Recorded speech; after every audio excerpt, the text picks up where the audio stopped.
ఇప్పుడు 2024లో ఒక పెళ్లి చేయాలంటే యావరేజ్ కాస్ట్ ఎంత అవుతుందో మీకు ఐడియా ఉందా?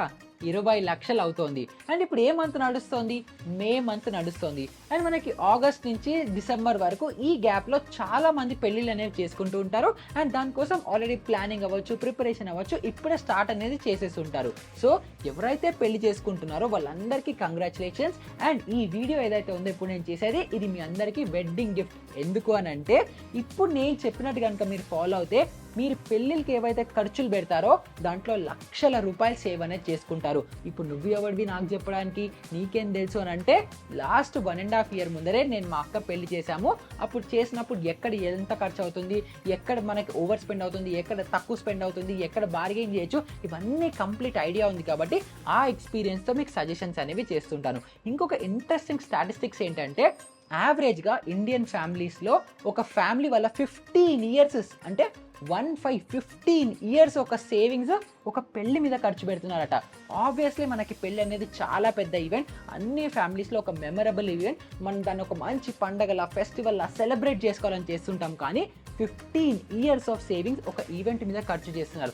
ఎగ్జాంపుల్కి మనం ఒక ఫ్యామిలీలో 50,000 ఎర్నింగ్ ఉంది అనేసి అనుకుందాం. అండ్ దాంట్లో ఎవ్రీ మంత్ ఒక 10,000 రూపాయలు సేవ్ చేస్తున్నారు అనేసి అనుకుంటే ఆ 10,000 over the course of 15 years save చేసుకుంటే అప్పుడు సేవ్ అయ్యే ఆ 20 lakhs ఒక్క ఈవెంట్ పెళ్లికి ఖర్చు అనేది చేసేస్తున్నారు. ఇంకా నార్మల్గా మన ఇండియన్ ఫ్యామిలీస్లో ఏం జరుగుతుంది, ఏదైతే పెళ్లి ఎక్స్పెన్స్ ఏదైతే ఉంటుందో అది మన పేరెంట్సే మొత్తం చూసుకుంటుంటారో, వాళ్ళే ఫినాన్షియల్గా సపోర్ట్ అనేది చేస్తుంటారు. కానీ ఇప్పుడు 2024లో ఎవరైతే మిలినియర్స్ పెళ్లి చేసుకుంటున్నారో వీళ్ళు వాళ్ళ పేరెంట్స్కి అంత ఫినాన్షియల్ బర్డెన్ ఇవ్వద్దు, వాళ్ళ లైఫ్ టైం సేవింగ్స్ నా మీద ఎందుకు ఖర్చు పెట్టాలి, ఈ పెళ్లి మీద ఎందుకు ఖర్చు పెట్టాలి అని చెప్పి వీళ్ళు రెస్పాన్సిబిలిటీ తీసుకొని వీళ్ళు ఖర్చు అనేది భరించడం అనేది స్టార్ట్ చేశారు. కానీ ప్రాబ్లం ఎక్కడ వస్తుంది అని అంటే వీళ్ళ దగ్గర డబ్బులు లేకపోవడం వల్ల వీళ్ళు వెడ్డింగ్ లోన్స్కి అప్లై చేస్తున్నారు. అండ్ ఆ లోన్ టెన్యూర్ కూడా 10 years పాటు తీసుకొని వాళ్ళ మొత్తం నెక్స్ట్ వచ్చే లైఫ్ మొత్తం కూడా వాళ్ళ వెడ్డింగ్ లోన్ తీర్చడానికే వెళ్ళిపోతుంది. అండ్ నేను మీకు ఇందాక చెప్పాను కదా మా అక్క పెళ్లి చేశామని చెప్పి, అప్పుడు మేము ఏదైతే బడ్జెట్ అనుకున్నామో దానికంటే ఎక్కువ అవ్వడం పక్కన పెడితే బడ్జెట్ లోపల అంటే అనుకున్న దానికంటే ఇంకా తక్కువలోనే పెళ్ళి అనేది అయిపోయింది. సో ఆ ఎక్స్పీరియన్స్తో మీకు మనకి ఖర్చులు ఎక్కడ ఎక్కువ అవుతాయి, ఎక్కడ తక్కువ అవుతాయి, ఎక్కడ మనం ఖర్చు ఎక్కువ స్పెండ్ చేయొచ్చు, ఎక్కడ చెయ్యకూడదు, ఎక్కడ బార్గెయిన్ చేయొచ్చు, ఎక్కడ కాస్ట్ కటింగ్ ఆపర్చునిటీస్ మనం వెతుక్కోవాలి. అండ్ మోస్ట్ ఇంపార్టెంట్లీ మనం అనుకున్న బడ్జెట్లో పెళ్ళి అవ్వట్లేదు, కొంచెం ఎక్స్ట్రా మనం లోన్ తీసుకోవాల్సి వస్తుంటే ఆ లోన్ ఎంత అమౌంట్ తీసుకోవాలి, ఎంత టెన్యూర్కి తీసుకోవాలి, ఎంత పర్సెంటేజ్ లెస్లో వస్తుంది, ఇలా అన్నిటి గురించి ఇన్ డీటెయిల్డ్గా మీరు మీ వెడ్డింగ్ని ఎలా ప్లాన్ చేసుకోవచ్చు అని చెప్పి ఒక పర్ఫెక్ట్ ఫ్రేమ్వర్క్ విత్ ఎక్సెల్ మీకు సప్లై చేస్తాను. సో ఇంకా డిలే చేయకుండా వీడియోలోకి వెళ్ళిపోదాము. నా పేరు నిహాల్, మీరు చూస్తున్న మార్కెట్ ఫీడ్. ఇంకా మొదలు పెడదామా? ఈ షీట్లో చాలా నెంబర్లు ఉన్నాయి, చాలా ఉన్నాయి. సో దాంట్లోకి వెళ్ళిపోయే కంటే ముందర నేను మీకు ఒకటి చెప్పాలి. ఫస్ట్ ఏంటంటే ఈ వెడ్డింగ్ ఏదైతే బిజినెస్ ఏదైతే ఉంటుందో, అంటే మనం కస్టమర్, మనం ఈ ఫంక్షన్ హాల్ అవ్వచ్చు, కేటరర్స్ దగ్గర కావచ్చు, వీళ్ళందరి దగ్గర యాజ్ అ కస్టమర్గా వెళ్తుంటాం. కానీ యాజ్ అ వెడ్డింగ్ బిజినెస్ ఏదైతే ఉందో ఇది సీజనల్ బిజినెస్ ఉంటుంది. సో దీనివల్ల వాళ్ళు ఏంటంటే సీజన్లో ఉన్నప్పుడే వాళ్ళకి డిమాండ్ ఎక్కువ ఉంటుంది కాబట్టి ప్రైజెస్ అన్నీ చాలా ఇన్ఫ్లేటెడ్ ఉంటాయి. సో మనకి ₹1,00,000 అయ్యే దగ్గర వాళ్ళు 3 లక్షలు, 4 లక్షలు, 5 లక్షలు అనేవి ఛార్జ్ చేస్తుంటారు. ఆబ్వియస్లీ ఇప్పుడు డిమాండ్ ఉంది, ఇప్పుడు నువ్వు కాకపోతే ఇంకొకటి తీసుకుంటాడు, సో నువ్వు ఇస్తావా పోతావా అన్న మాటే ఉంటుంది వాళ్ళకి. సో అందుకే మ్యాక్సిమం కూడా ఎవరైతే ఈ వెండర్స్ ఉంటారో, ఎవరైతే బిజినెస్ నడుపుతున్న వాళ్ళు ఉంటారో వాళ్ళు హై ప్రీమియం అనేది ఛార్జ్ చేసేస్తూ ఉంటారు. కానీ మనం కొంచెం ఇంటెలిజెంట్గా, కొంచెం కేర్ఫుల్గా ఆలోచిస్తే ఈ ప్రైజెస్ అన్నిటిని చాలా వరకు తగ్గించుకోవచ్చు. అది ఎంత తగ్గించుకోవచ్చు, ఎక్కడ తగ్గించుకోవచ్చు, అవన్నీ కూడా ఇన్ డీటెయిల్గా మీకు ఎక్స్ప్లెయిన్ అనేది చేస్తాను. సో ఇక్కడ నేను ఫర్ ఎగ్జాంపుల్గా హైదరాబాద్లో వెడ్డింగ్ చేస్తుంటే ఒక యావరేజ్ వెడ్డింగ్ కాస్ట్ ఎంత అవుతుంది అని చెప్పి ఒక ఎస్టిమేట్ ఇస్తాను. సో ఇక్కడ మీరు చూడొచ్చు, ఫస్ట్ ఏమో ఇక్కడ మనకి అన్ని ఇలా లెఫ్ట్లో ఎక్స్పెన్సెస్ ఉంటాయి. దెన్ 300 మందికి పెళ్లి చేస్తుంటే ఎంత అవుతుంది, 500 కెపాసిటీతో చేస్తుంటే ఎంత అవుతుంది, 1000 మెంబర్స్ పెళ్ళికి ఎంత అవుతుంది అని చెప్పి నేను ఇక్కడ క్లియర్ డిఫరెన్సియేషన్స్ అనేవి వేశాను.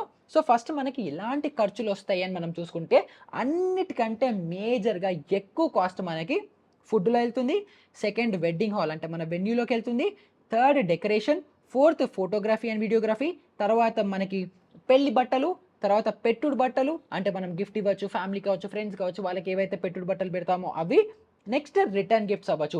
సో ఇవన్నీ ఏంటంటే మ్యాండేటరీగా ఇవి కంపల్సరీ ఉండాలి. ఇవి లేకపోతే పెళ్లి అవ్వదు. సో ఇవన్నీ మ్యాండేటరీ కాస్ట్ కాబట్టి ఇవి నేను ఒక సెగ్మెంట్‌లో పెట్టాను. నెక్స్ట్ ఏంటంటే మన ఓవరాల్ ఎక్స్‌పీరియన్స్ అవ్వచ్చు, వైబ్ అవ్వచ్చు, మనం ఏదైతే అక్కడ అట్మాస్ఫియర్ క్రియేట్ చేద్దాం అనుకుంటున్నామో వాటి కోసం గూడా మినిమమ్ బేసిక్ ఏవైతే మనకి కాస్ట్ ఉంటాయో అవి నేను ఇక్కడ చేశాను. సో అవి మనకి మేకప్ అవ్వచ్చు, మెహందీ అవ్వచ్చు, లాజిస్టిక్స్ అవ్వచ్చు, స్టే కోసం అవ్వచ్చు, వెడ్డింగ్ కార్డ్స్ కోసం అవ్వచ్చు, మిస్‌లీనియస్. సో ఇక్కడ మిస్‌లీనియస్ అంటే మీరు ప్రీ అండ్ పోస్ట్ ఈవెంట్స్ అనుకోండి. సో మీకు పెళ్ళికి ముందర అయ్యే ఎంగేజ్‌మెంట్ అవ్వచ్చు, కొన్ని పూజలు అవ్వచ్చు, పెళ్లి అయిన తర్వాత కొన్ని పూజలు అవ్వచ్చు, వ్రతాలు అవ్వచ్చు, ఇవన్నీ అవ్వచ్చు. సో మిస్‌లీనియస్‌లో అవి వేసుకున్నాను. సో మిస్‌లీనియస్ అంటే ఇలా వచ్చిపోయే ర్యాండమ్ ఖర్చులు అనుకోకండి. మీకు వెడ్డింగ్ ప్రీ అండ్ పోస్ట్ ఏదైనా ఈవెంట్స్ ఉంటే వాటి ఎక్స్‌పెన్సెస్ నేను ఇక్కడ మిస్‌లీనియస్‌లో వేశాను. అండ్ దాని తర్వాత జ్యువెల్లరీ ఏదైతే ఉందో ఇవి అన్నిట్లో నేను అసలు యాడే చేయలేదు. ఎందుకంటే మీరు వెడ్డింగ్ జ్యువెల్లరీ ఎంతైనా కొనొచ్చు గదా! సో ఇక్కడ మీరు ఏదైతే మనకి వెడ్డింగ్ క్లోత్స్ ఉన్నాయో, వెడ్డింగ్ హాల్ ఉందో ఇవన్నీ గూడా మీరు ఎంతైనా స్పెండ్ జేయొచ్చు. దాంట్లో ఎలాంటి లిమిట్ లేదు. మనం యావరేజ్ తీసుకుంటున్నాము. సో జ్యువెల్లరీకి నేను అసలు యావరేజ్ గూడా కన్సిడర్ చేయలేదు. ఎందుకంటే చాలా మందికి వాళ్ళ ఫ్యామిలీలో తరతరాల నుంచి జ్యువెల్లరీ వస్తూ ఉంటుంది. సో అది పెడుతూ ఉండొచ్చు. లేదా చాలా ఏళ్ల నుంచి కొంటూ ఇప్పుడు దాన్ని పెళ్లి కోసం వాడుతూ ఉండొచ్చు. సో జ్యువెల్లరీ అనేది చాలా సబ్జెక్టివ్ కాబట్టి అది నేను ఇక్కడ కన్సిడరేషన్‌లో తీసుకోలేదు. అండ్ వెడ్డింగ్ ప్లానర్ గురించి కూడా మనం మాట్లాడదాం. సో అన్నిటికంటే ఫస్ట్ మనకి మేజర్ ఎక్స్‌పెన్స్ ఫుడ్‌లో ఉంటుంది.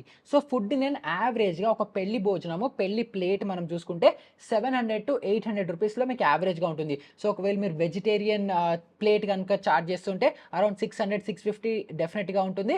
అదే మీరు నాన్ వెజ్ కూడా తీసుకుంటున్నారు. కొంతమంది పెళ్లిలో నాన్ వెజ్ పెడతారు, కొంతమంది పెట్టరు. ఆ డిస్కషన్ పక్కన పెడితే యావరేజ్‌గా వెజ్, నాన్ వెజ్ అందరికి కలిపినా కూడా ఒక 800 యావరేజ్‌గా ఈజీగా ఖర్చవుతుంది. అండ్ దానికి ఇక్కడ ఏదైతే నేను ఎస్టిమేట్ తీసుకున్నానో ఇది 500 పీపుల్ వెడ్డింగ్‌కి నేను ఇక్కడ యావరేజ్ అమౌంట్స్ అనేవి నేను ఇక్కడ కాలిక్యులేట్ చేశాను. ఎందుకంటే 300 అవ్వచ్చు, 1000 అవ్వచ్చు, 2000 అవ్వచ్చు, 5000 మంది పెళ్ళిళ్ళు అవ్వచ్చు, ఏదైనా అవ్వచ్చు. నేను యావరేజ్‌గా 500 మందిది కాలిక్యులేట్ చేస్తున్నాను కాబట్టి మీకు మీ రిక్వైర్‌మెంట్‌ని బట్టి మీరు ఈ ఎక్సెల్ షీట్‌ని మోడిఫై అనేది చేసుకోవచ్చు. సో మనం 800 rupees per plate food for 500 మంది అనుకుంటే మనకిక్కడ 4,00,000 రూపీస్ కాస్ట్ అవుతుంది.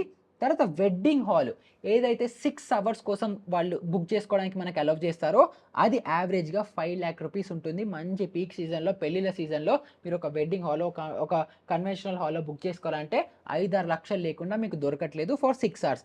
తర్వాత మీరు డెకరేషన్ చిన్న డెకరేషన్‌లు పెడతారు. దానికే 50,000, 60,000, 1,00,000 చార్జ్ చేస్తున్నారు. ఇంకా మీరు పెళ్లి డెకరేషన్ అంటే ఈజీగా 2-3 లక్షలు గ్యారంటీగా చార్జెస్ అనేది అయిపోతుంది. తర్వాత ఫోటోగ్రఫీ ఇంకా వీడియోగ్రఫీ దీనికి ఇప్పుడు కరెంట్ డేట్‌న 4-5 లాక్స్ అనేది మనకి యావరేజ్‌గా వస్తుంది. బట్ నేను మోడరేట్‌గా, కన్సిడరేట్‌గా 3 లాక్స్ అనేది ఇక్కడ తీసుకున్నాను. తర్వాత వెడ్డింగ్ క్లోత్స్ ఇది మన పెళ్లి కూతురు బట్టలు అవ్వచ్చు, పెళ్లి కొడుకు బట్టలు అవ్వచ్చు, పెళ్లి కొడుకు అమ్మ, నాన్న ఏదైతే ఇమ్మీడియేట్ ఫ్యామిలీ ఉంటాయో వాళ్ళందరూ అన్ని ఈవెంట్స్‌కి ఆల్మోస్ట్ అరౌండ్‌గా 1,00,000 రూపీస్ బట్టల కోసం అనేది ఖర్చు పెడతారు అని ఎస్టిమేట్ చేసుకుంటూ అది తీసుకున్నాను. తర్వాత గిఫ్టింగ్ క్లోత్స్ అవ్వచ్చు, రిటర్న్ గిఫ్ట్స్ అవ్వచ్చు, ఇవి కూడా సబ్జెక్టివ్. సో మనం ఓవరాల్‌గా మేకప్‌కి 50,000 అవ్వచ్చు, మెహందీకి 15,000, లాజిస్టిక్స్‌కి 10,000, మన స్టేకి ఎవరైతే మనకి వెడ్డింగ్ అటెండ్ అవ్వడానికి వస్తారో వాళ్ళకి స్టేకి 10,000, వెడ్డింగ్ కార్డ్స్ 5,000, మన మిస్‌లీనియస్ కాస్ట్ నేను ఇందాక ఆల్రెడీ ఎక్స్‌ప్లెయిన్ చేశాను. వెడ్డింగ్ ప్లానర్ ఈ 2,00,000 సబ్జెక్టివ్ ఉండొచ్చు. సో ఇవన్నిటివి టోటల్ చేస్తే మనకి అరౌండ్ 22,50,000, 22,40,000 వస్తుంది కదా! 22,50,000గా యావరేజ్ అమౌంట్ అనేది మనకి వస్తుంది. కానీ ఇప్పుడు ఇక్కడ మీరు చూస్తే మై సజెషన్స్ అని ఉంది గదా! ఇప్పుడు నేను చెప్పినట్టు గనుక మీరు చేస్తే సేమ్ ఇదే ఎక్స్‌పీరియన్స్‌తో మీరు ఏదైతే 22,50,000 ఖర్చు పెడితే వచ్చే ఎక్స్‌పీరియన్స్ మీరు same experience if not better experience 13,00,000లోనే వచ్చేస్తుంది. సో ఎక్కడ కాస్ట్ కటింగ్ చేయొచ్చు, ఎక్కడ ఏం చేయొచ్చు అని చెప్పి ఇక్కడ నేను మీకు ఆ సజెషన్స్ అనేవి ఇస్తాను. సో ఫస్ట్ ఏంటంటే ఫుడ్. సో ఇక్కడ మీరు చూసుకుంటే 4,00,000 రూపీస్ అయ్యే ఫుడ్‌కి నేను చెప్పినట్టు చేస్తే 2,00,000లో అయిపోతుంది. అంటే 50% డిస్కౌంట్‌లో మీకు ఫుడ్ ఖర్చు వెళ్ళిపోతుంది. అదేంటి ఇక్కడ ఏం జరిగింది అంత మ్యాజిక్ అని మీరు ఒక డౌట్ రావచ్చు కదా! సో దానికి నేను ఇక్కడ మనం ఒక కాలమ్ యాడ్ చేసుకుందాము. సో దట్ ఇక్కడ నేను దాన్ని యాడ్ చేయొచ్చు. సో ఫస్ట్ ఏంటంటే ఆ ఫుడ్‌కి 800 రూపీస్ పర్ ప్లేట్ అనేది చార్జ్ చేసేస్తూ ఉంటారు. సో నార్మల్‌గా మనకు పెళ్ళిళ్ళు ఏమవుతూ ఉంటాయి పెళ్ళిలో మనకి ప్లేట్స్ ఏవైతే స్టాక్ చేసి పెట్టేస్తారో ర్యాండమ్గా ఎవరో ఒకళ్ళు వస్తుంటారు, ప్లేట్ తీసుకుంటారు, తింటారు, వాళ్ళకి నచ్చుతుందో నచ్చదో ప్లేట్ మళ్ళీ పెట్టేస్తారు, ఇంకో ప్లేట్ తీసుకుంటారు, లేదా అలా ప్లేట్లో రొటేషన్లో అవుతుంటే ఫస్ట్ అలా కౌంట్ ఎక్కువ అవడం వల్ల మనకి ఫుడ్ కాస్ట్ అనేది పెరిగిపోతుంది. సెకండ్, నార్మల్గా కూడా 800 రూపీస్ పర్ ప్లేట్ ఛార్జ్ చేస్తారు. ఒక 10, 12, 13, 14 వెరైటీస్ ఇస్తారేమో మ్యాక్సిమం. దానికి అంత ఎక్స్పెన్సివ్ కాస్ట్ అనేది అవుతుంది. కానీ మీరు కొంచెం వెనక్కి వెళ్ళి పాతకాలంలో ఏం జరిగేది అని ఆలోచిస్తే అక్కడ ఏం జరిగేది, మనకి నార్మల్గా వంట వాళ్ళని పిలిచేవాళ్ళు, వాళ్ళకి రా మెటీరియల్ ఇచ్చేవాళ్ళు, నాకు ఇన్ని ఐటమ్స్ చేయాలంటే వాళ్ళు చేసేసేవాళ్ళు. ఇలా కనుక చేస్తే ప్రైస్ ఏదైతే ఉందో డ్రాస్టికల్గా తగ్గిపోతుంది. సో మా అక్క పెళ్ళిలో మేమేం చేసామంటే ఎవరైతే కుక్స్ ఉంటారో, ఎవరైతే షెఫ్స్ ఉంటారో వాళ్ళని మేము హైర్ చేసుకున్నాము, రా మెటీరియల్ సప్లై చేసాము. పెళ్లి భోజనంలో మాకు ఎన్ని వెరైటీస్ కావాలో అన్ని వెరైటీస్ మాకు ఇలాంటివి కావాలి అని చెప్పి వాళ్ళతో వండించి చేయడం వల్ల మాకు కాస్ట్ 50% వరకు తగ్గిపోయింది. సో ఇప్పుడు మీరు ఒకవేళ పెళ్లి చేద్దాము అని అనుకుంటుంటే ర్యాండమ్గా డైరెక్ట్గా ఒక కన్వెన్షన్ హాల్ ఇచ్చేవాడి క్యాటరర్తో కాకుండా మీరు ఒక డిఫరెంట్ క్యాటరర్ని మాట్లాడుకొని వాళ్ళని గుత్తాగా నాకు 500 మందికి ఫుడ్ వండాలి, 1000 మందికి ఫుడ్ వండాలి అని అలా ప్యాకేజ్ మాట్లాడుకుంటే మీరు నమ్మరు 50% వరకు కూడా మీకు కాస్ట్ అనేది అక్కడ తగ్గిపోతుంది. సో ఇక్కడ దానికోసం ఏం చేస్తున్నాను, ఇక్కడ హైయర్ కుక్ అని పెడుతున్నాను. సో మీకు వీడియో చూస్తే అర్థమైపోతుంది కాబట్టి ఇక్కడ హైయర్ కుక్ అని పెడుతున్నాను. నెక్స్ట్, వెడ్డింగ్ హాల్ ఏదైతే నేను 5 lakh రూపీస్ ఖర్చు అవుతుందో మీరు నార్మల్గా ఎనీ కన్వెన్షన్ హాల్ అవ్వచ్చు, ఎనీ వెడ్డింగ్ హాల్ అవ్వచ్చు, 6 hours కోసం బుక్ చేసుకొని ఇస్తాడు. అంతే, రోజుకి 2-3 పెళ్ళిళ్ళు చేస్తుంటారు కాబట్టి మీకు 6 hours టైం ఇస్తాడు. ఆ 6 hours టైంకి ఆల్మోస్ట్ 5 lakh రూపీస్ ఛార్జ్ చేస్తాడు. కానీ ఇప్పుడు నేను చెప్పిన మెథడ్లో చేస్తే 75,000 to 1 lakh మధ్యలోనే మీకు వెడ్డింగ్ హాల్ అవ్వచ్చు ఇవన్నీ వచ్చేస్తాయి. 4 lakh రూపీస్ ఇక్కడ సేవ్ అవుతుంది. ఎలాగా అని మీరు చూసుకుంటే ఇప్పుడు మీరు ఇన్ అండ్ అరౌండ్ హైదరాబాద్ కూడా చూసుకుంటే చాలా ఫామ్ హౌసెస్ అనేవి ఉంటాయి. సో ఆ ఫామ్ హౌసెస్లో మీరు ఈజీగా 500 అవ్వచ్చు, 1000 మంది వరకు కూడా ఈజీగా పెళ్ళిళ్ళు అనేవి చేసుకోవచ్చు. అండ్ ఆ ఫామ్ హౌసెస్లో 100 to 150 పీపుల్ ఉండడానికి ఒక ఫామ్ హౌస్ ఉంటుంది, ప్లస్ ఒక పెద్ద లాన్ ఏరియా ఇస్తాడు, ఒక పెద్ద ఎంటీ గ్రౌండ్ లాగా ఇస్తారు. దాంట్లో మీకు నచ్చిన ఈవెంట్ పెళ్లి చేసుకోవచ్చు, సంగీత్ చేసుకోవచ్చు, హల్దీ చేసుకోవచ్చు, మీకు ఏది కావాలంటే అది చేసుకునే ఆప్షన్ కూడా ఇస్తారు. అండ్ అది 1 full డేకి మీరు బుక్ చేసుకోవచ్చు, 24 hours బుక్ చేసుకోవచ్చు ఫర్ 1 lakh. సో ఇక్కడ మీరు కన్వెన్షనల్ వేలో వెళ్తే వెడ్డింగ్ హాల్ 5 లక్షలకి మీకు ఓన్లీ 6 hours ఇస్తాడు. కానీ మీరు ఇలా ఫామ్ హౌసెస్ కనుక బుక్ చేసుకుంటే 75,000 to 1 lakh మీకు 1 full డే వస్తుంది. సో మీరు పెళ్లి కూతురు అవ్వచ్చు, పెళ్లి కొడుకు అవ్వచ్చు, లేదా సంగీత్ ముందర నైట్ సంగీత్ అవ్వచ్చు, ఇలాంటివన్నీ కూడా మీరు 1 డేకి బుక్ చేసుకోవచ్చు విత్ 1/4 ప్రైస్. సో సింపుల్గా ఇక్కడ బుక్ ఫామ్ హౌస్, సో అది నేను ఇక్కడ యాడ్ చేస్తున్నాను. సో ఈ రెండిట్లోనే మీకు ఆల్మోస్ట్ మ్యాక్సిమం కాస్ట్ సేవింగ్ అనేది అయిపోతుంది. సో ఇక్కడ మీరు చూసుకుంటే 2 lakh అంటే ఆల్మోస్ట్ 50% సేవ్ చేసుకోవచ్చు. అండ్ ఇక్కడ 5 lakhs నుంచి మీకు 75,000 to 1 lakh వరకు వచ్చేస్తుంది కాబట్టి మీకు ఆల్మోస్ట్ 80% డిస్కౌంట్లో మీకు వచ్చేస్తుంది. సో ఈ రెండిట్లోనే యావరేజ్గా మీరు చూసుకుంటే 5-6 lakhs ఇక్కడే సేవ్ అయిపోయాయి. నెక్స్ట్ బిగ్గెస్ట్ సేవింగ్ ఎక్కడ వస్తుందంటే డెకరేషన్లో. సో ఈ డెకరేషన్లో కూడా మీరు నార్మల్గా ఏదైతే కన్వెన్షన్ హాల్స్ ఉంటాయో వాటిల్లో ఈ డెకరేషన్ వాళ్ళకి, కన్వెన్షన్ హాల్ వాళ్ళకి ఇద్దరికి టైఅప్ ఉంటుంది. సో ఇద్దరు కొంత పర్సంటేజ్ ఏదైతే ఉంటుందో దాన్ని ఇద్దరు పర్సంటేజ్లో ప్రాఫిట్లో షేరింగ్ అనేది ఉంటుంది కాబట్టి వాళ్ళు ఆల్రెడీ వాళ్ళకి ఆ పర్సంటేజ్ షేరింగ్ ఉంటుంది, ప్లస్ దాని మీద కూడా ఈ డెకోర్స్ వాళ్ళు చాలా హై ప్రీమియమ్స్ అనేవి ఛార్జ్ చేస్తుంటారు. సో అలా కాకుండా మీరు ఆల్రెడీ ఒకవేళ కన్వెన్షన్ హాల్లో లేకపోతే ఏదైనా బుక్ చేసేసుకున్నారని అనుకుంటే ఆ హాల్ వాళ్ళకి కొంత రాయల్టీ 5,000 10,000 ఛార్జ్ చేస్తారు. అది పే చేసి మీరు బయట నుంచి ఇంకొక సపరేట్ డెకరేటర్ని కనుక పట్టుకొని వచ్చి వాళ్ళతో డెకరేషన్ చేయించుకుంటే మీరు నమ్మరు 50% డిస్కౌంట్లో మీకు డెకరేషన్ అనేది కంప్లీట్ అయిపోతుంది. సో మీరు అలా ఆప్షన్ని చూస్ చేసుకోవచ్చు. సో ఒకవేళ అలా కాదు, మీకు ఫామ్ హౌస్ ఉంది, ఫామ్ హౌస్లో మీరు డెకరేట్ చేయాలి అని అనుకుంటే అప్పుడు కూడా మీకు సేమ్ రేట్లో ఇంకా తక్కువ రేట్లోనే మీకు మ్యాక్సిమం ఇంకా గ్రాండ్ డెకరేషన్ అనేది అవుతుంది. కాబట్టి వాళ్ళతో ఉన్న టైఅప్ డెకరేటర్స్తో కాకుండా రాయల్టీ పే చేసినా లేదా ఒకవేళ వాళ్ళు ఒప్పుకుంటే బయట నుంచి అయినా డెకరేటర్స్ని పిలిపించి అలా కనుక మీరు చేసుకుంటే డెకరేషన్లో కూడా చాలా వరకు మనీ అనేది సేవ్ అవుతుంది. సో ఇక్కడ కూడా ఆల్మోస్ట్ 1 lakh రూపీస్ వరకు ఈజీగా సేవ్ అనేది అయిపోతుంది. సో ఇక్కడ మీరు చూసుకుంటే ఆల్మోస్ట్ ఇక్కడ 1 లక్ష మిగిలింది, ఇక్కడ 4 లక్షలు మిగిలాయి, ఇక్కడ 2 లక్షలు మిగిలాయి. అంటే 4, 5, 6, 7 lakh రూపీస్ మీకు ఇక్కడే సేవ్ అయిపోయాయి ఆల్మోస్ట్ 22 lakhsలో. దీనివల్లే మీ కాస్ట్ ఆల్మోస్ట్ 22 నుంచి తగ్గిపోయి 15 lakhs వరకు కూడా వచ్చేస్తుంది. అండ్ దాని తర్వాత మీరు ఇక్కడ చూసుకుంటే వెడ్డింగ్ ఫోటోగ్రఫీ లేదా వీడియోగ్రఫీ ఏదైతే ఉన్నాయో దీన్ని నేను 3 lakhs కాన్స్టెంట్గా అలానే ఉంచాను. ఎందుకు అని మీరు నన్ను అడిగితే ఇక్కడ మనకి మోస్ట్లీ వీడియోగ్రాఫర్స్ అవ్వచ్చు, ఫోటోగ్రాఫర్స్ అవ్వచ్చు, వీళ్ళు మల్టిపుల్ ఏరియాస్‌లో వర్క్ చేస్తుంటారు. సో, వాళ్ళు ఇన్‌ఫ్లేటెడ్ ప్రైస్ కాకుండా బెటర్ వాల్యూ డిరైవ్ చేసుకోవడానికి ట్రై చేయండి. ఫర్ సపోజ్ మీకు వాళ్ళు డెలివరబుల్స్ ఇన్ని ఆల్బమ్స్ ఇస్తున్నారు, లేకపోతే ఇన్ని వీడియో కాపీస్ ఇస్తున్నారు, ఇన్ని ఎడిటెడ్ ఫుటేజెస్ ఇస్తున్నారు, అవి ఇవి అనుకుంటే దాంట్లో నాకు కొన్ని ఎక్స్‌ట్రా కావాలి, తక్కువ కావాలి, బెటర్ క్వాలిటీ కావాలి అని అలా నెగోషియేట్ చేసుకోండి. అప్పుడు ఏంటంటే వాళ్ళకి కాస్ట్ తక్కువ ఇస్తున్నాము అన్నది కాకుండా వాల్యూ ఎక్కువ ఎక్స్‌ట్రాక్ట్ చేసుకుంటాం కాబట్టి ఫోటోగ్రాఫర్ అవ్వచ్చు, వీడియోగ్రాఫర్ అవ్వచ్చు, వాళ్ళు కూడా బెటర్‌గా పనిచేసి మీకు బెటర్ అవుట్‌పుట్ అనేది ఇస్తుంటారు.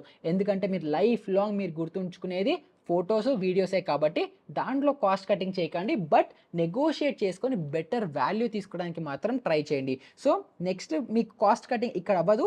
బట్ అలా సేవ్ చేసుకోవచ్చు అని చెప్తున్నాను. అండ్ దాని తర్వాత వెడ్డింగ్ క్లోత్స్. ఇదేంటంటే మీరు ఒక్కటేసారి వెడ్డింగ్ క్లోత్స్ ఏసుకుంటారు. మీ పెళ్లి రోజు ఏసుకున్న బట్టలు మీరు మళ్ళీ లైఫ్‌లో ఎప్పుడు వేసుకోరు. అండ్ దానికోసం అంత ఖర్చు పెట్టడం ఎందుకు? సింపుల్‌గా మీరు రెంటెడ్ క్లోత్స్ తీసుకున్నారని అనుకుంటే దీనికంటే 20%, 30%లోనే మీకు అన్నీ వచ్చేస్తాయి. అండ్ మీకు పని అయిపోగానే మీరు ఇచ్చేయొచ్చు.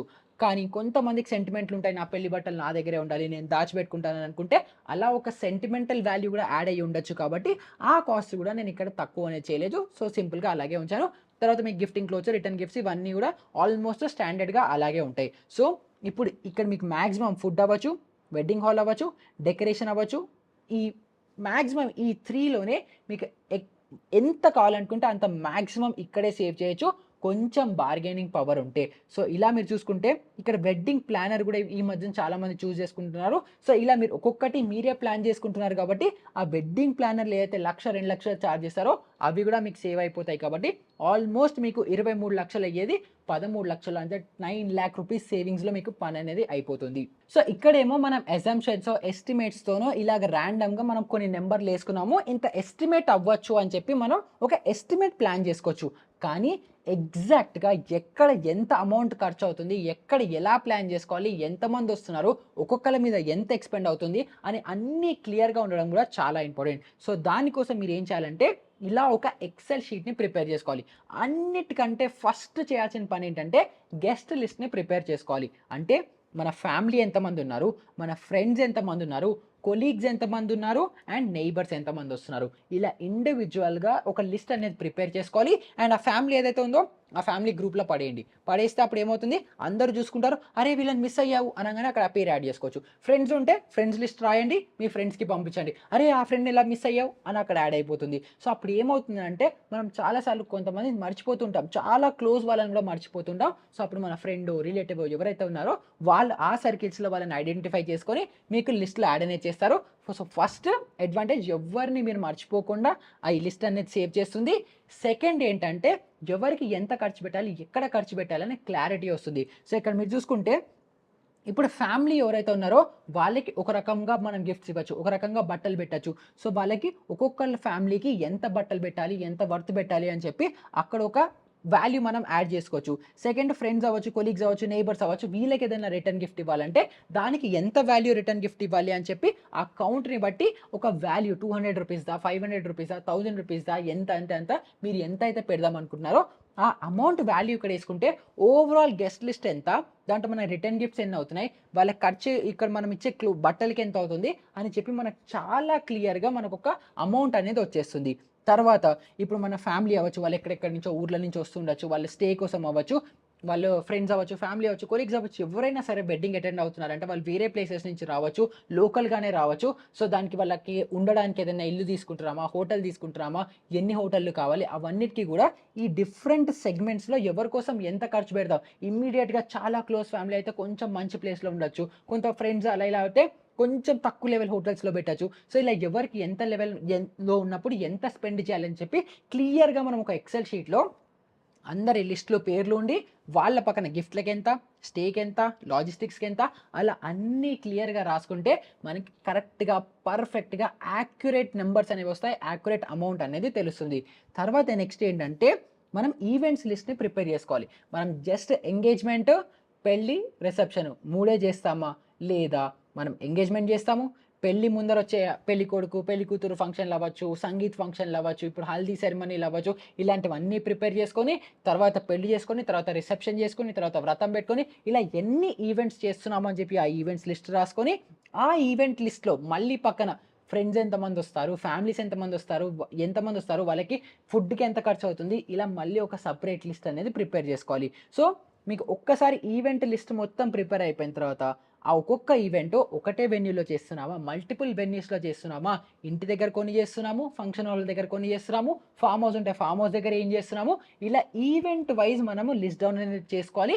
అండ్ ఒక్కొక్క దానికి ఎంత ఖర్చు అవుతుంది అని చెప్పి మళ్ళీ సెపరేట్ ఎక్సెల్ షీట్స్ అనేవి మెయింటైన్ చేసుకోవాలి. సో, ఇక్కడ మీరు ఎంగేజ్‌మెంట్ తీసుకుంటే, ఎంగేజ్‌మెంట్ మనం ఎక్కడ చేస్తున్నాం, ఇంట్లో చేస్తున్నామా, బయట చేస్తున్నామా, దానికి డెకరేషన్‌కి ఎంత అవుతుంది, ఆ డెకరేషన్‌కి ఎంత అయింది అని మనకు క్లారిటీ వచ్చేసిన తర్వాత ఎంతమంది ఈవెంట్‌ని అటెండ్ అవుతున్నారు, వాళ్ళకి ఫుడ్‌కి ఎంత ఖర్చు అవుతుంది అని మనం క్లారిటీ తెచ్చుకోవాలి. తర్వాత ఓన్లీ ఎంగేజ్‌మెంట్ వరకే మనం చూసుకుంటే ఫోటోస్‌కి, వీడియోస్‌కి ఎంత ఖర్చు అవుతోంది అని మనం చెక్ చేసుకోవాలి. ఎందుకంటే ఫోటోస్, వీడియోస్ ప్యాకేజెస్‌లో కూడా ఈ మధ్యన చాలా వచ్చేసాయి. మనకి ఎంగేజ్‌మెంట్ అవ్వచ్చు, పెళ్లి కూతురు, పెళ్లి కొడుకు ఇవన్నీ ఈవెంట్స్ ప్లాన్ అయిన తర్వాత అన్ని ఈవెంట్స్‌ని కవర్ చేస్తూ ఒక ప్యాకేజ్ మాట్లాడుకోవచ్చు. అందులోనే మన ప్రీ వెడ్డింగ్ షూట్స్ అవ్వచ్చు, ఇవన్నీ కూడా వస్తున్నాయి కాబట్టి మనం ఎన్ని ఈవెంట్స్ అనేవి ఫస్ట్ డిఫైన్ చేసుకోవాలి. సో, ఎంగేజ్‌మెంట్‌కి ఎంతమంది, సంగీత్, హల్దీ, వెడ్డింగ్‌కి, ఇంటి డెకరేషన్ అవ్వచ్చు, ఇలా ఒక్కొక్క దాన్ని మనం సెగ్రిగేట్ చేసుకుంటూ ఎక్కడ ఏ ఈవెంట్ చేస్తున్నామో దాని వెన్యూ ప్లేస్ ఏంటి, దానికి డెకరేషన్‌కి ఎంత అవుతుంది, ఫుడ్‌కి ఎంత అవుతుంది, అండ్ ఫోటో వీడియోగ్రఫీకి ఎంత అవుతుంది అని చెప్పి ఇలా కంప్లీట్‌గా డిఫరెంట్ సెట్స్‌లో మనము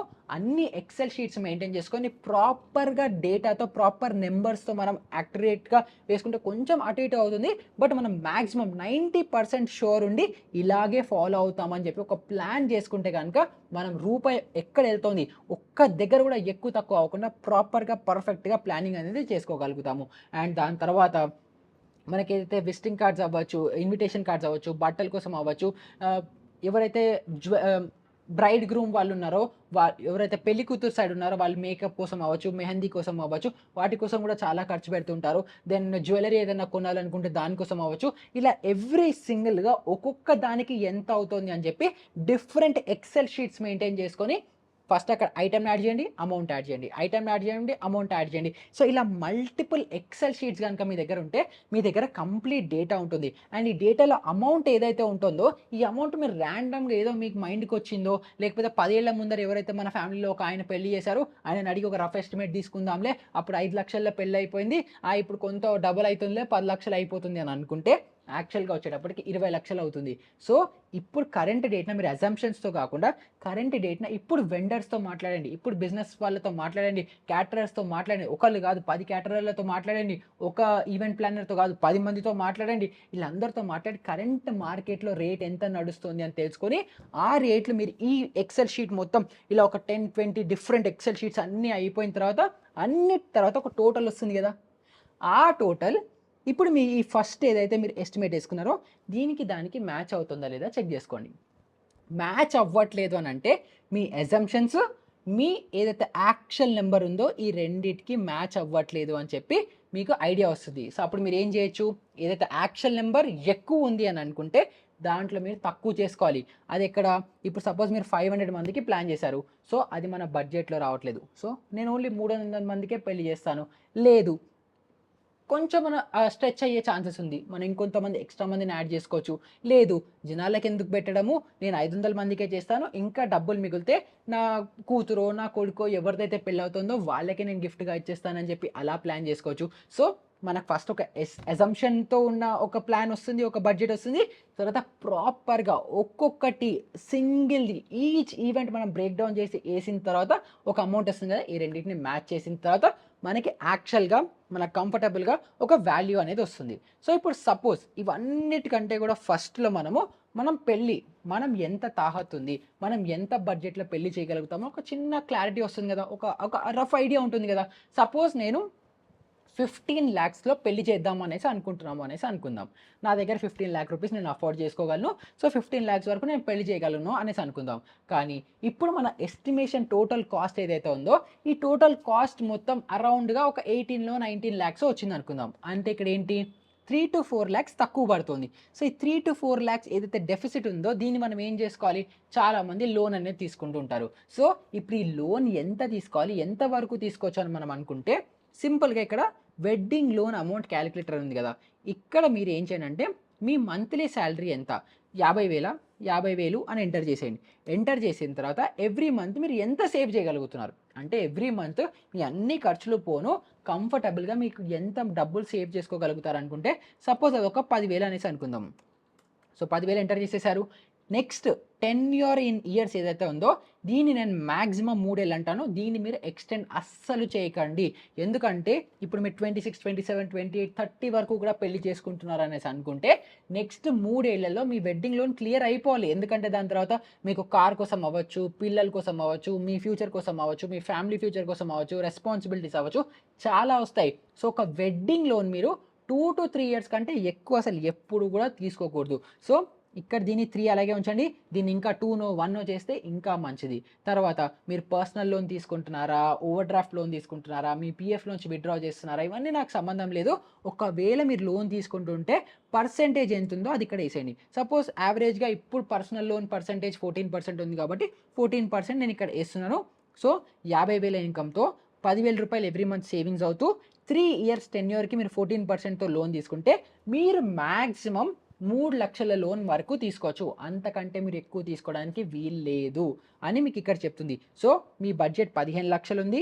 మీ ఎస్టిమేట్ 20,00,000 వస్తుంది. మీరు ఇప్పుడు లోన్ ప్లస్ మీ బడ్జెట్ 2 కలిపితే 18,00,000 వస్తుంది. కాబట్టి ఇంకొంత కాస్ట్ కటింగ్ ఎక్కడైనా చేసుకొని మీరు దాన్ని అండర్ 18,00,000లో వచ్చేలాగే ప్లాన్ చేసుకొని అలాగే చేసుకోవాలి. ఎందుకంటే ఈ మధ్యన కాలంలో చూసుకుంటే పెళ్లి అనేది స్టేటస్ సింబల్ అయిపోయింది. ఎవరికో చూపించుకోవాలి. సో మన బడ్జెట్ 15,00,000 ఉంది. మన ఎస్టిమేట్ 30,00,000 వస్తుంది. 15,00,000 లోన్ తీసుకొని పెళ్లి చేసేసుకుంటారు. సో 15,00,000కి లోన్ తీసుకుంటే మీరు లైఫ్ లాంగ్ నెక్స్ట్ 10 ఇయర్స్ అవ్వచ్చు, 15 ఇయర్స్ అవ్వచ్చు, ఆ లోన్‌కే ఈఎంఐలు కట్టుకుంటూ పోతే మీ పిల్లల్ని ఎప్పుడు చూసుకుంటారు, మీ ఫ్యామిలీ ఎప్పుడు సెట్ అవుతుంది, మీకు ఒక కొత్త ఇల్లు కొనుక్కోవాలంటే అది ఎప్పుడు కొనుక్కోగలుగుతారు, మీ ఫ్యూచర్ ఏమైపోవాలి, రెస్పాన్సిబిలిటీస్ ఇవన్నీ ఏం ఆలోచించరు. Just for one event. So ఒక్క పెళ్లి ఈవెంట్ అనేది ఒక స్టేటస్ సింబల్ ఎప్పుడూ అవ్వకూడదు. మీరు ఫ్యూచర్‌లో ఇప్పుడు డబ్బులు సేవ్ చేసుకొని మీరు ఫ్యూచర్‌లో గనుక ఈ సేవ్ అయిన డబ్బులతో ఇల్లు కొనుక్కుంటున్నారు, మంచిగా ఫ్యామిలీ సెటిల్ అయ్యారని అనుకుంటే అదే ఒక స్టేటస్ సింబల్‌గా ఆటోమేటిక్‌గా మారిపోతుంది. ఒక ఈవెంట్ మీకు స్టేటస్‌ని డిఫైన్ చేయదు కాబట్టి మీరు ఒకవేళ మీ బడ్జెట్‌లో కొంత ఎక్స్ట్రా అవుతే లోన్ తీసుకోవచ్చు. అది ఎంత తీసుకోవచ్చు ఇక్కడ లోన్ క్యాలిక్యులేటర్ యూజ్ చేయండి. కానీ మీకు 10,00,000 మీ బడ్జెట్ ఉంది. 20,00,000 ఎస్టిమేట్ వస్తుంది. 10,00,000 తీసుకొని లోన్ తీసుకొని పెళ్లిలు అస్సలు చేయకండి. ఎందుకంటే దానివల్ల లైఫ్‌లు స్పాయిల్ అయిపోతున్నాయి. సో ప్లీజ్ మీరు ఆ తప్పు చేయకండి. సో ఈ వీడియో ఒకవేళ యంగ్‌స్టర్స్ చూస్తున్నారని అనుకుంటే ఈ ఫ్రేమ్‌వర్క్ ఫాలో అవ్వండి. ఎవరైనా కొంత పేరెంట్స్ చూస్తున్నారు వాళ్ళ పిల్లల కోసం పెళ్లిలు చేద్దామని అనుకుంటుంటే వాళ్ళు కూడా ఈ ఎక్సెల్ షీట్స్ మొత్తం అన్ని ఫుల్ డేటాతో ప్రిపేర్ చేయడానికి ఒక 1 వీక్ టైం పడుతుంది అని అనుకుందాం. కానీ మీరు గనుక 1 వీక్ టైం స్పెండ్ చేశారని అనుకుంటే ఎక్కడ ఒక్కొక్క రూపాయి వెళ్తుందో క్లియర్‌గా తెలిసి ఇప్పుడు నేను అన్నట్టు ఇలా లక్షల్లో సేవ్ చేయొచ్చు. సో ఇక్కడ నేను ఇంకా 13,00,000 అంటున్నాను. దీన్ని ఇంకా మీరు ప్రాపర్‌గా చేసుకుంటే ఇంకొక 1, 2 లాక్స్ కూడా అడిషనల్‌గా ఈజీగా సేవ్ అనేది చేయగలుగుతారు. అండ్ ఇవన్నిట్లో ఏంటంటే మీ ఫ్యామిలీ సపోర్ట్ అనేది తీసుకోండి. సో ఇప్పుడు నేను కానీ ఎవరైనా సరే పెళ్ళిళ్ళు చేసేటప్పుడు మీ ఫ్రెండ్స్ అవ్వచ్చు, మీ ఫ్యామిలీస్ అవ్వచ్చు, అందరి సపోర్ట్ తీసుకోండి. సపోర్ట్ తీసుకొని ఒక్కొక్కళ్ళకి ఒక్కొక్క పని డెలిగేట్ చేసేయండి. సో ఇప్పుడు మీరున్నారు, మీరు పెళ్ళిలో చాలా బిజీ ఉంటారు. సో మీరు ఏం చేస్తారు, మీ తమ్ముళ్ళో, మీ చెల్లెల్లో, మీ కజిన్సో, మీ మావయ్యలు అవ్వచ్చు, మీ అత్తయ్యలు అవ్వచ్చు, ఒక్కొక్కళ్ళకి ఒక్కొక్క డిపార్ట్మెంట్ అసైన్ చేసేసేయండి. నువ్వు ఈ డిపార్ట్మెంట్‌కి హెడ్.